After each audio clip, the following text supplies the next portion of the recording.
স্বাগতম জানাইছো ABC coaching সেন্টাৰলৈ। আশা কৰোঁ আপোনালোকে সকলোৱে ভালে আছে। আজি সেকেন্ড ভিডিও হয় এডুকেশন সাবজেক্টৰ, আৰু তোমালোকে যিবিলাকে নতুন চাই আছা ইয়াৰ আগত এটা ভিডিও হৈছে বনোৱা হৈছে, সেই ভিডিওটো চাই যাবা। আজি আমি ক্লাছত কি জানিম যে সেইদিন আমি কি কৰিছো মাধ্যমিক শিক্ষা কি সেইটো জানিছো, তাৰপিছত কি কৰিছো মুডালিয়াৰ শিক্ষা, মুডালিয়াৰ আয়ত্তৰ বিষয়ে জানিছো, অলপ জানিছো। আজি ভালকে জানিম। আৰু কি জানিম আজি যে মুডালিয়াৰ আয়োগৰ কেইজন সদস্য আছিল? 9 জন। সেইদিনা মই কৈছো নি নাই 9 জন সদস্য আছিল, সেই 9 জন সদস্যৰ বিষয়ে জানিম। আৰু কি জানিম আমি যে মুডালিয়াৰ আয়োগৰ ত্ৰুটিসমূহ জানিম, আশয়সমূহৰ বিষয়ে আমি জানিম। তাৰপিছত কি জানিম আজি যে মুডালিয়াৰ আয়োগৰ লক্ষ্যসমূহৰ বিষয়ে আজি আমি ভালকে জানিম। সেইদিনা মই লক্ষ্য কেইটা কৈ দিছো, কিন্তু সেইবিলাকৰ বিষয়ে আমি আজি ভালকে ডিসক্ৰাইব কৰিম। আজিৰ ক্লাছ আমি স্টাৰ্ট কৰো। যে প্ৰথমতে অলপ কৈ দিও যে মাধ্যমিক শিক্ষা। মাধ্যমিক শিক্ষা কি? যে প্ৰাথমিক শিক্ষা আৰু উচ্চ শিক্ষাৰ মাজৰ চাবিকাঠি হৈছে মাধ্যমিক শিক্ষা, হয় নহয়? মাধ্যমিক শিক্ষা কি? বয়সন্ধি কালৰ ল'ৰা ছোৱালীবিলাকে যি শিক্ষা গ্ৰহণ কৰে সেই শিক্ষা হৈছে মাধ্যমিক শিক্ষা। মাধ্যমিক শিক্ষাৰ সময়সীমা কিমান তোমালোকে কোৱাচোন? মাধ্যমিক শিক্ষাৰ সময়সীমা হৈছে 11 বছৰৰ পৰা কেই বছৰ? 18 বা 17 বছৰলৈকে। এটা কথা কৈছো, মাধ্যমিক শিক্ষাৰ বিষয়ে মই যেটো ক'লো যে বয়সন্ধি কাল কোনটো কাল হয়? মানুহৰ বিকাশৰ স্তৰ কেইটা স্তৰত ভাগ কৰিছে? 4টা স্তৰত ভাগ কৰিছে। কি কি? শৈশৱ কাল, ইনফেন্সি, তাৰপিছত কি আছে বাল্যকাল, বাল্যকাল চাইল্ডহুড, তাৰপিছত কি আছে কৈশোৰ কাল বা বয়সন্ধি কাল এডোলেসেন্স, তাৰপৰে কি আছে প্ৰাপ্তবয়স্ক এডাল্টহুড। তোমালোকে কোনটো কিহত আছা এতিয়া? কৈশোৰ কালত আছা, বয়সন্ধি কালত আছা, এডোলেসেন্স আছা নে নাই? সবতকে মানুহৰ যেটো বিকাশৰ স্তৰ 4টা স্তৰ আছে, 4টা স্তৰত দুটা বেছি গুৰুত্বপূৰ্ণ হয়। কোনটো এটা হৈছে শৈশৱ কাল। শৈশৱ কালটো বেছি গুৰুত্বপূৰ্ণ কিহৰ কাৰণে হয়? তাতকে বেছি গুৰুত্বপূৰ্ণ কোনটো হয়? বয়সন্ধি কাল বা কৈশোৰ কালটো বেছি গুৰুত্বপূৰ্ণ। সেই কালটোত মানুহ কি কিছুমান ভাল হয়, কিছুমান বেয়াৰ ফালে গতি কৰে। আমি মাধ্যমিক শিক্ষা কি সেইটো জানিলো। তাৰপিছত এতিয়া কি জানিম যে মুডালিয়াৰ আয়োগ। মই কৈছো মুডালিয়াৰ আয়োগ কিন্তু মাধ্যমিক শিক্ষা বুলিও কোৱা হয়। তোমালোকে এইটো এনেকুৱা কনফিউজ নকবা যে মুডালিয়াৰ শিক্ষাটো এক্সামত এনেকে দিয়া থাকে যেনেকুৱা যে মাধ্যমিক শিক্ষাৰ লক্ষ্যৰ বিষয়ে আলোচনা কৰা বা মাধ্যমিক শিক্ষাৰ আশয়বিলাকৰ বিষয়ে ত্ৰুটিবিলাকৰ বিষয়ে আলোচনা। তোমালোকে কনফিউজ হৈ যাবা, ছাৰে তো কৰিছিল মুডালিয়াৰ শিক্ষা, মুডালিয়াৰ আয়োগ, তেতিয়া তোমালোকে কনফিউজ নহয়। এইবিলাক মাধ্যমিক শিক্ষা আৰু কি মুডালিয়াৰ আয়োগ একেই, ঠিক আছে?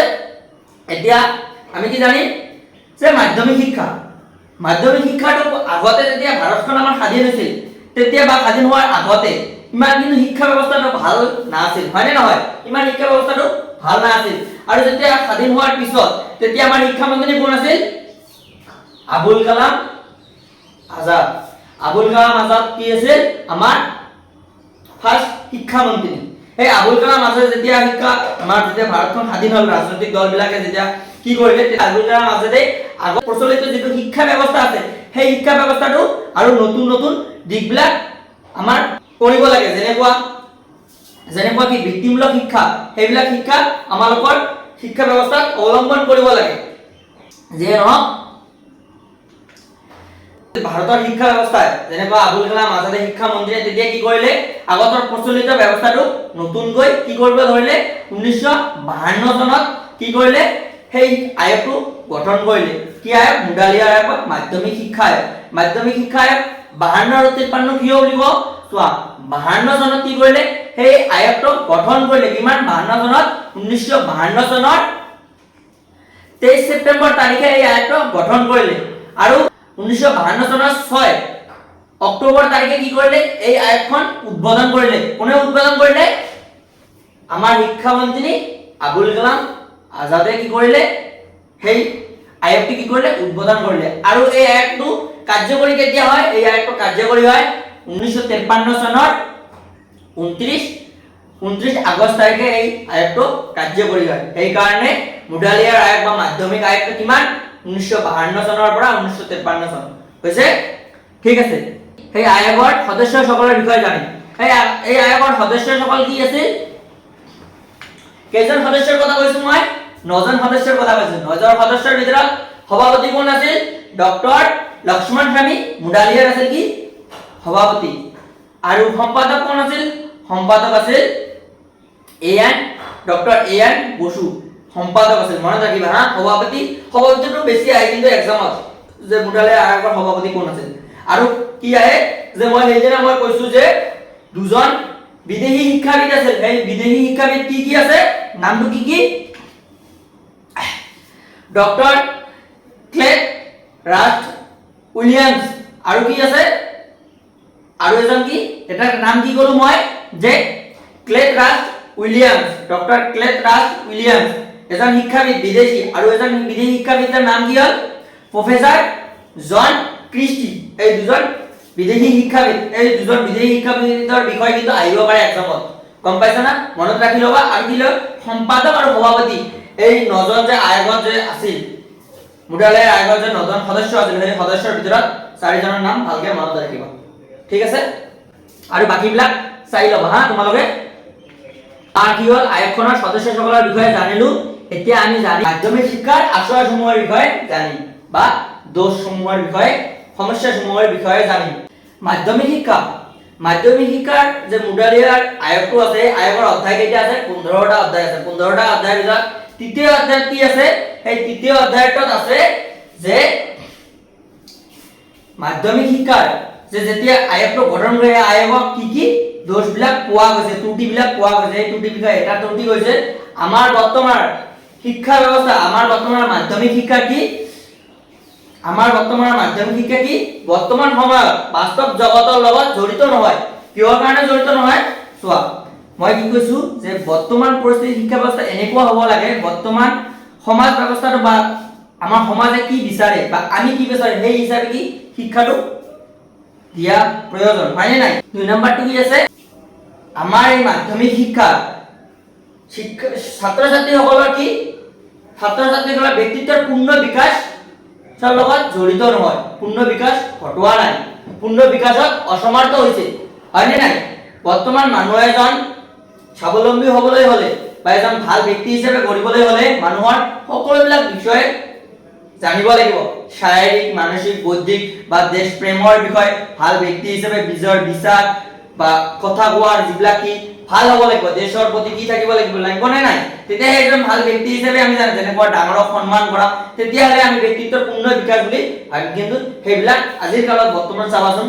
আমি শিক্ষিত হৈ পিনে ডাঙৰক সন্মান নকৰো হয়নে নাই নিজৰ মাক দেউতাকক নেদেখো আজি কিমানজন মাক দেউতাই বৃদ্ধাশ্ৰমত থাকিবলগীয়া আমি শিক্ষিত হৈ পিনে অশিক্ষিতৰ কাম কৰি আছো নে নাই এনেকুৱা হ'ব নালাগে তাৰপিছত কি আছে তাৰপিছত নেক্সট কি জানি যে আগৰ যিটো মুডালিয়াৰ আয়োগে কি কৰিছে ইংৰাজী মাধ্যমত বেছি গুৰুত্ব দিছে ইংৰাজী বিষয়ত বেছি গুৰুত্ব দিছে যেনেকুৱা ইংৰাজী বিষয়ত বেছি গুৰুত্ব দিয়াৰ ফলত কিছুমান কি আছে ছাত্ৰ-ছাত্ৰী আছে বহুত ইংৰাজী সাবজেক্ট টাফ বুলি ভাবে টান পাই কিহতে স্কুল এৰি দিয়ে হয়নে নাই যেনেকুৱা প্ৰতিটো গাঁৱতে যিবিলাক ইহঁতৰ ভাষা সেই হিচাপে শিক্ষা দিয়া হৈছে যেনেকুৱা ৰাজ্যবিলাকত যেনেকুৱা আমাৰ এছামিছৰ ওপৰত গুৰুত্ব কিছুমান ক্ষেত্ৰত তেনেকুৱা কিন্তু হোৱা নাই সেই ফলত কি হৈছে যে ইংৰাজী মাধ্যমৰ ওপৰত বেছি গুৰুত্ব দিয়াৰ কাৰণে বহুতো ছাত্ৰ-ছাত্ৰীসকলে কি হৈছে এই মাধ্যমিক শিক্ষাৰ পৰা বঞ্চিত হ'বলগীয়া হৈছে নিজৰ যেতিয়া আঞ্চলিক ভাষা সেই ওপৰতো গুৰুত্ব দিব লাগিছে হৈছে নেক্সট আমি কি জানিম যে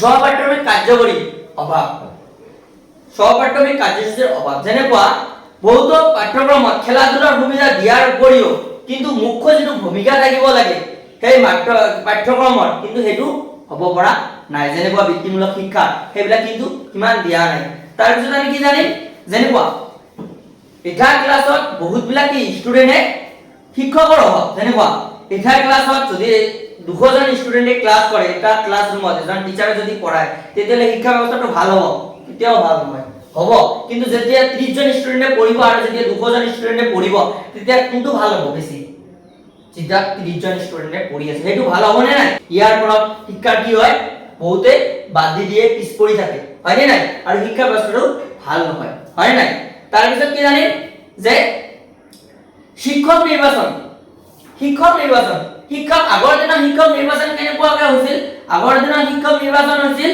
যে ভাল ৰিজাল্ট যদি তুমি কৰিছা তোমাক ঘৰৰ পৰা উঠাই লৈছে হয়নে নাই আগৰ দিনত 20 বছৰ 25 বছৰ আগতে তেনেকুৱা আছিল তুমি যদি ভাল ৰিজাল্ট কৰিছা তোমাক ঘৰৰ পৰা উঠাই লৈ গৈছে হয়নে নাই 25 বছৰ 50 বছৰ আগতে তেনেকুৱা অৱস্থা আছিল সেই কাৰণে যিবিলাকে তোমালোকে চাবা যে হ'ব পাৰি ভাল ৰিজাল্ট কৰিছে কিন্তু স্কিলটো ইমান ডেভেলপ নহয়, ভালকে ষ্টুডেণ্টক এটা ভালকে বুজাব, কেনেকে বুজালে ষ্টুডেণ্টে বুজাব সেইখিনি তাৰ কেপাচিটি নাথাকে, চবৰে নাথাকে। কিন্তু সেই হিচাপে এক্সাম কি কৰিব, টিচাৰ নিযুক্তি কৰিব লাগে যিজন শিক্ষকে ছাত্ৰ ছাত্ৰীসকলক ভালকে বুজাব পাৰিব, ছাত্ৰ ছাত্ৰীসকলে যাতে ছাৰে কোৱাৰ কথাখিনি ভালকে গুৰুত্ব সহকাৰে বুজি পায়, সেই সকল টিচাৰক নিযুক্তি দিব লাগে। ইয়াৰ বাবে কি কৰিব লাগে, যেনেকৈ আমাৰ বৰ্তমান পৰিস্থিতি কি হৈছে, টেট এক্সাম পাতি আছে, তাৰ কাৰণে কি কৰি আছে, তাৰ পিছতো কি কৰি আছে, ভাইবা হৈ আছে নে নাই, স্কিলটো টেষ্ট কৰি আছে নে নাই, পঢ়াব জানে, স্কিলত কেনেকুৱা, সেই তেনেকুৱা কিন্তু আগতে না আছিল, এইটো এটা সমস্যা। আৰু কি আছে যে আগৰ দিনত কিন্তু এতিয়া দৰমহা কিন্তু বহুত হৈছে টিচাৰ বিলাকৰ, আগতে কিন্তু দৰমহা বিলাক বহুত কম আছিল। দৰমহা কম হোৱাৰ কাৰণে যিবিলাক ভাল ভাল টিচাৰ আছিল সেইবিলাকে কি কৰিছিল, টিচাৰ হিচাপে ইহঁতে নিযুক্তি হোৱা নাছিল, কাৰণ তাতে টকাটো চেলাৰীটো বহুত কম আছিল হৈছে। আৰু এটা কি সমস্যা দেখা দিছে, এতিয়াও দেখা দিছে সমস্যাটো চোৱা, যে যিটো পৰীক্ষা হয়, আমি যেতিয়া এক্সাম দিওঁ, এক্সামৰ ওপৰত বেছি গুৰুত্ব, কোনটোৰ ওপৰত বেছি গুৰুত্ব, এক্সামৰ ওপৰত। আমি সেই পাঠ্যক্ৰমটোৱে আমি কি শিকিলো কি নিশিকিলো সেইটো ডাঙৰ নহয়, জাষ্ট আমাৰ এক্সামত অহা কোৱেশ্চনবিলাক মুখস্থ কৰিব লাগে আৰু পঢ়িব লাগে, এইখিনি হৈছে মেইন গুৰুত্ব। এনেকুৱা হোৱাৰ বাবে কি কৰিছে যে ষ্টুডেণ্ট বিলাকে নিজৰ যিটো ব্যক্তিত্বৰ পূৰ্ণ বিকাশটো ঘটাব পৰা নাই। ঠিক আছে, বহুত কেইটা আমি কি কৰিলো, মাধ্যমিক বা মুডালিয়া শিক্ষাৰ আঁচোৱাৰ বিষয়ে বা সমস্যাবিলাক ত্ৰুটি বিষয়ে আমি জানিলো। এতিয়া আমি কি জানিম, এতিয়া আমি জানিম যে মাধ্যমিক শিক্ষাৰ লক্ষ্য, এইমছ বিলাকৰ বিষয়ে আমি জানিম। এই আগৰ দিনৰ মই কেইটামান এইমছ কৈছো, সেই এইমছ বিলাকৰ বিষয়ে আমি কি কৰিম, ভালকে আলোচনা কৰিম। ফাৰ্ষ্ট লক্ষ্যটো কি আছে, গণতান্ত্ৰিক নাগৰিকত্বৰ বিকাশ। গণতান্ত্ৰিক নাগৰিকত্বৰ বিকাশ, আমাৰ এখন দেশ কি গণতান্ত্ৰিক দেশ হয়নে নাই? আমাৰ যেনেকুৱা নাগৰিক, আমাৰ মৌলিক অধিকাৰ, মৌলিক কৰ্তব্যৰ বিষয়ে আমি জানিব লাগিব নে নাই? যেনেকুৱা আমি